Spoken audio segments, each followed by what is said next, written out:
Kemudian kota Mekah sendiri setelah itu tidak berpenghuni sampai Nabi Ibrahim alaihissalam menempatkan anak dan istrinya Hajar di Mekah. Jadi perlu kita pelajari dari Mekah ini adalah kekuatan tauhid, bahwa jangan sampai kita ini jauh dari Allah Subhanahu wa Ta'ala.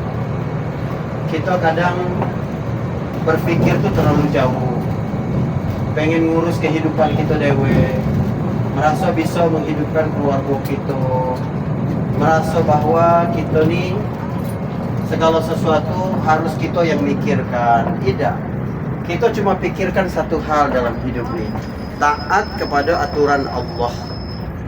Asal kita taat dengan aturan Allah, Allah lah yang ngurus kehidupan kita. Ini terbalik, kita tidak taat tapi kita pengen ngurus kehidupan kita. Kalau kita yang ngurus kehidupan kita nih, tidak telap kita ngurusnya. Dalam organ-organ tubuh kita, di dalam kita beda, bisa kita ngurus, bisa kita ngatur macam mana jantung kita berdetak, ginjal kita menyaring, lambung kita menggiling. Tidak bisa. Kalau kita ngurus dewe itu pas kita tidur mati galau kita, karena kita tidak tahu urus waktu lagi tidur. Nah, Allah yang ngurus galau-galau, ngurus jalur nafas kita, ya detak nadi kita, semua nih, detak jantung kita, aliran-aliran darah, pembuluh darah, tidak terkejar di otak kita nak ngurusnya tuh. Kalau ada bahaya, misalnya ada kita megang ya, terpegang di gelas yang sangat panas, itu dalam hitungan sepersekian detik syaraf yang ada di ujung-ujung kulit kita itu mengirimkan sinyal ke otak. Otak segera mengirim sinyal ke seluruh otot yang berkaitan untuk menarik tangan itu. Berapa banyak otot yang digerakkan, yang diperintahkan oleh saraf kita. Dan itu sepersekian detik. Itu kita tidak bisa ngurus. Apalagi kita nak ngurus pasangan kita, ngurus anak kita, ngurus yang lain-lain dalam hidup kita. Allah yang ngurus. Jadi udah, yang menjadi urusan Allah, biar Allah yang ngurus. Apa urusan kita? Urusan kita taat dengan aturan Allah Subhanahu wa Ta'ala. Itulah yang diajarkan kota Mekah dalam dialog tauhid yang pertama yang terjadi di kota ini, tepatnya di sekitar Ka'bah yang biasa kita datangi beberapa hari ini. Pada saat itu Nabi Ibrahim dan Hajar baru sampai di Mekah. Mekah pada waktu itu tidak ada penghuni, tidak ada rumah satupun, binatang-binatang buas, debu, ya, kemudian batu-batu cadas, itu benar-benar kering di Mekah ini. Pada saat itulah Ibrahim diperintahkan oleh Allah untuk kembali ke Palestina. Anak dan istrinya Ismail yang masih kecil bersama Hajar diperintahkan oleh Allah untuk tinggal tetap di Mekah. Coba bayangkan, dalam otak manusia kalau kita mikir kita yang urus ini, masuk akal apa ya? Ibrahim meninggalkan anak bininya di lembah tandus, tidak berpenghuni, tidak ada air, tidak ada tumbuhan sedikit. Bukan macam sekarang. Tapi Ibrahim percaya, kalau aku mengikuti perintah Allah, tidak mungkin Allah nyia-nyiakan. Maka waktu Ibrahim beranjak pergi itu, Hajar nanya ke Ibrahim, Ibrahim, benar kau meninggalkan kami berdua di sini? Nabi Ibrahim itu jangankan jawab, ya, noleh pun Nabi Ibrahim itu tidak tega gitu. Karena memang berat sekali. Sampai Hajar mengulangi pertanyaan itu 3 kali. Ibrahim, ya, benar engkau mau meninggalkan anakmu dan istrimu di tempat yang tandus dan tidak berpenghuni ini? Tapi Nabi Ibrahim terus melangkah menjauh karena dia tidak tega tadi. Pada saat itu Hajar kemudian bertanya kepada Nabi Ibrahim. Pertanyaan inilah yang harus kita bawa ketika keluar dari Mekah. Hajar bertanya, ini kota kita sekarang sedang berada ya. Rasakan dialog itu benar-benar terjadi di sini. Hajar berkata, Allahu amaraka bihada. Allah apa yang nyuruh kau macam kau? Ibrahim baru noleh dan nyebut, iya Allah. Pada waktu itulah Hajar memberi kita pelajaran berharga. Hajar menjawab, kalau macam tu Allah tak mungkin nyio-nyiokan kami. Jadi asal kita mengikuti perintah Allah, Allah tak mungkin menyia-nyiakan kita. Allah yang ngurus jalan rezeki kita, ngurus kebun kita, ngurus bisnis kita, ngurus tugas-tugas kita, ngurus amanah yang diberikan kepada kita. Urusan Allah. Jadi kalau selama ini yang kita urus itu berantakan, keluarga berantakan, harta kita berantakan, waktu kita berantakan, berarti kita ini belum mengikuti perintah Allah. Kalau kita mengikuti perintah Allah Subhanahu wa taala, dan memang kita mau ikut siapa kalau bukan ikut aturan-aturan Allah. Bentuk sayang Allah ke kita tuh berupa aturan. Allah tahu kita ini seperti apa, maka Allah atur.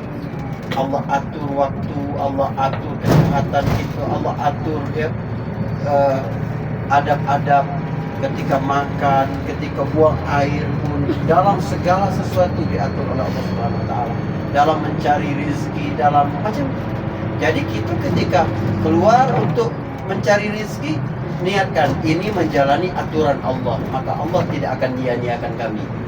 Ketika kita didik anak kita tuh bukan biar anak kita jadi kebanggaan bagi kita, bukan biar anak kita tercukup urusan dunianya, bukan. Ini adalah perintah Allah. Aku harus jaga anak aku dari api neraka dan lain-lain. Maka Allah tidak akan menyia-nyiakan anak kita.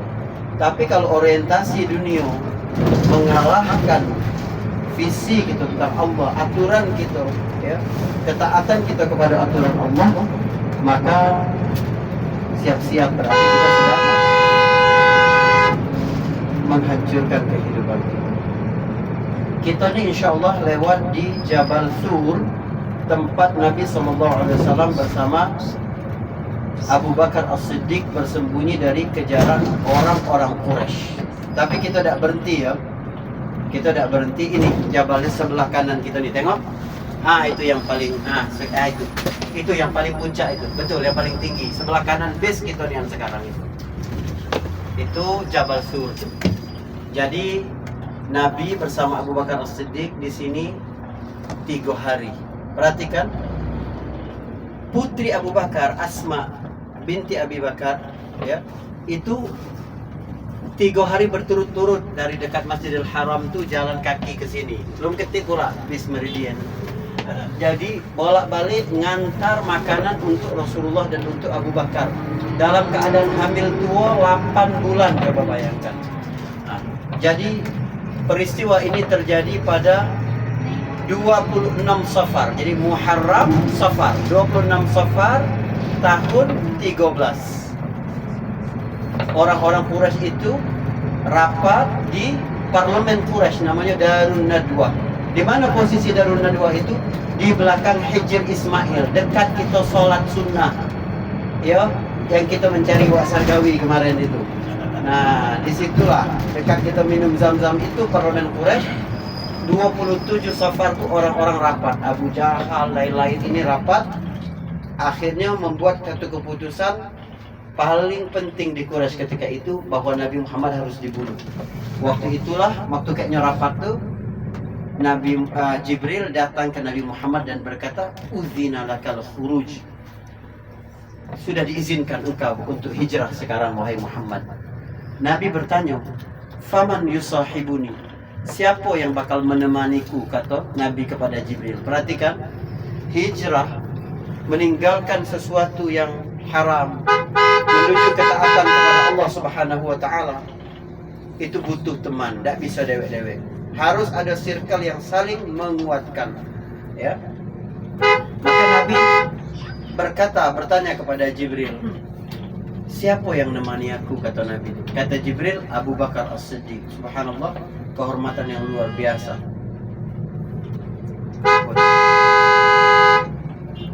Omali. Jadi Nabi SAW akhirnya siang itu, Nabi SAW kemudian siang itu pergi ke rumah Abu Bakar. Di mana rumah Abu Bakar As-Siddiq? Antara Menara Zamzam dengan Mekah Tower, yang bangunan lama tuh, ya, yang tadi kita sarapan pagi dengan orang-orang Kasang.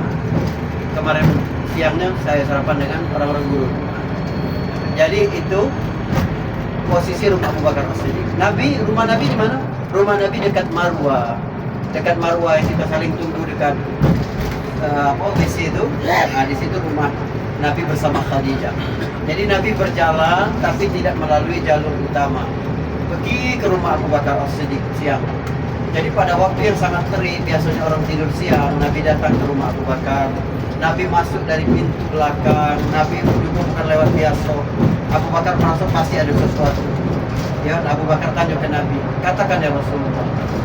Nabi nengok ke sekeliling Abu Bakar, masih ada anak-anak Abu Bakar, keluarga Abu Bakar. Nabi jemput, suruh kayaknya keluar dulu, kata Nabi. Akhrij man indaka ya Abu Bakar. Suruh keluar dulu orang-orang yang ada, wahai Abu Bakar. Tapi Abu Bakar meyakinkan Nabi dan berkata, innama hum min ahlika ya Rasulullah. Mereka ini juga keluarga engkau ya Rasulullah, kata Abu Bakar kepada Nabi SAW. Akhirnya Nabi baru yakin, Nabi menyampaikan kepada Abu Bakar As-Siddiq, aku sudah diizinkan untuk hijrah. Abu Bakar As-Siddiq tidak banyak pikir, langsung menawarkan diri kepada Nabi. As-suhbah ya Rasulullah, biar aku yang nanti kau ya Nabi, kata Abu Bakar. Coba bayangkan ya, Abu Bakar ini seorang pengusaha, pasti banyak hartanya, banyak bisnisnya, masih banyak tagihan-tagihannya, masih banyak barang-barang yang belum dipakai, masih banyak.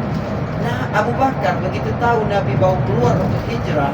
Hijrah itu bukan wisata ya, tapi perjalanan paling bahaya, mengancam nyawa, dan tidak tahu bakal balik kapan. Dengan aset yang sangat besar, Abu Bakar tidak berpikir. Sebab begitu urusan ini adalah perdagangan dengan Allah, maka perdagangan itu pasti menguntungkan dibandingkan dengan perdagangan apapun. Maka Abu Bakar berkata, as-suhbah ya Rasulullah, biar aku yang nanti kau ya Rasulullah. Nabi berkata, as-suhbah, yo kau yang nanti aku. Abu Bakar nangis, sangat gembira. Kata Aisyah, aku belum pernah melihat orang menangis karena gembira seperti tangisan Abu Bakar pada hari ini. Maka Nabi mulailah menyusun rencana. Tengok ya, perjalanan hijrah ini mengajarkan kita, dalam hidup ini perlu perencanaan. Jangan hidup ini ngikutin bayar waktu, buku air ngalir. Jangan air ngalir banyak keklot, ya. Tidak elok. Tidak boleh hidup seperti air ngalir, tidak boleh. Memang harus tersusun, terencana. Kita berkeluarga, mau jadi apa keluarga kita? Dalam 5 tahun macam mana? Kita berbisnis macam ini juga. Target 2 tahun, target 10 tahun. Kita berkebun, kita dalam bergaul, kita dalam menentukan arah hidup kita harus pakai rencana. Nabi merencanakan segala sesuatu, dan ingat, menggunakan ahli. Nabi dan Abu Bakar menyewa seorang penunjuk jalan supaya lewat jalan tidak biasa, karena mereka diancam pasti bakal dibuntuti oleh orang-orang Quraisy. Lalu kemudian Nabi memilih waktu yang paling tepat. Orang-orang lagi rapat sekarang, kesempatan nak lari waktu itu juga jangan tergesa-gesa. Nah, ya kecuali bisnya tidak bisa parkir lama, oke, tergesa-gesa.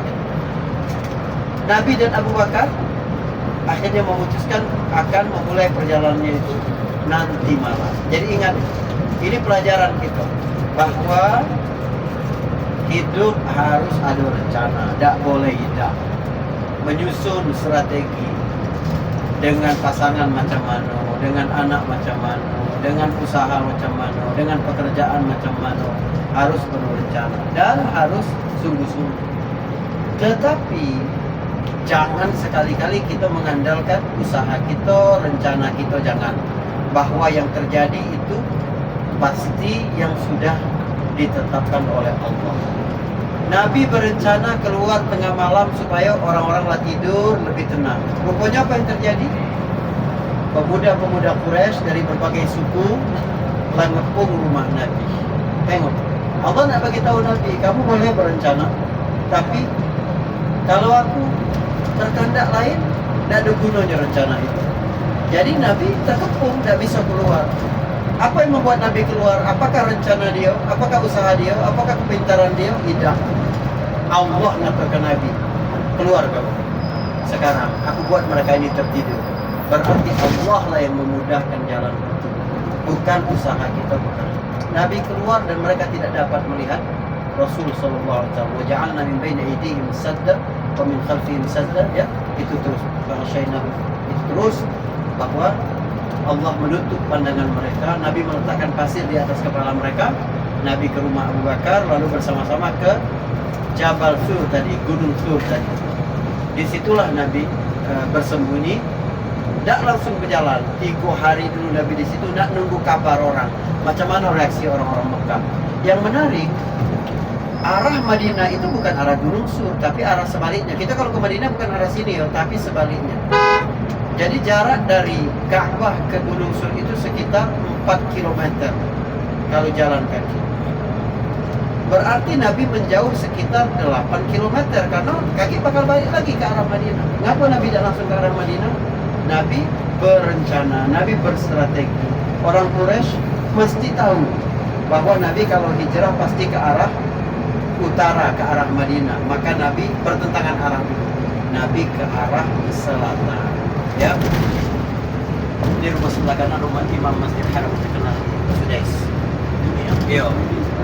Yo. Baik.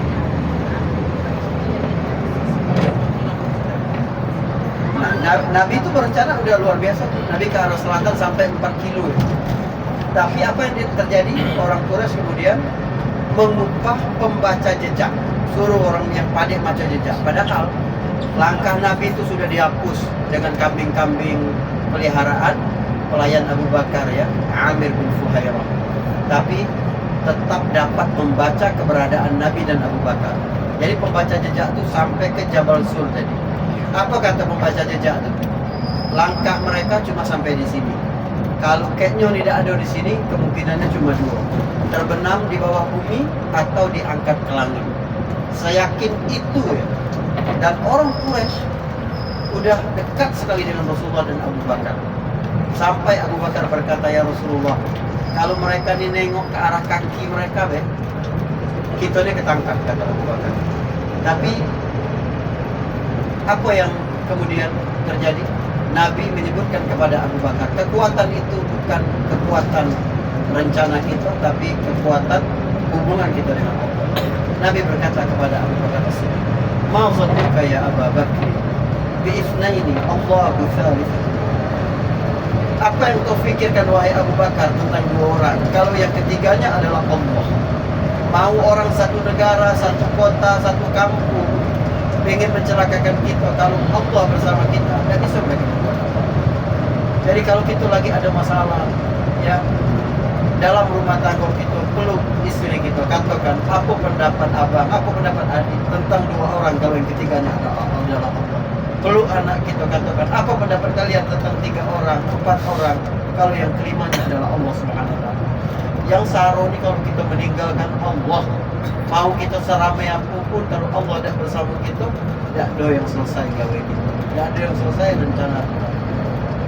Nah, betul, walaupun puasur itu bukan yang menjorok ke dalam, sampai Abu Bakar nyebutnya, nengok kalau mereka melihat ke arah kaki, ada yang maik tali sepatu, ya. Nah, ini batas tanah haram nih, tengok.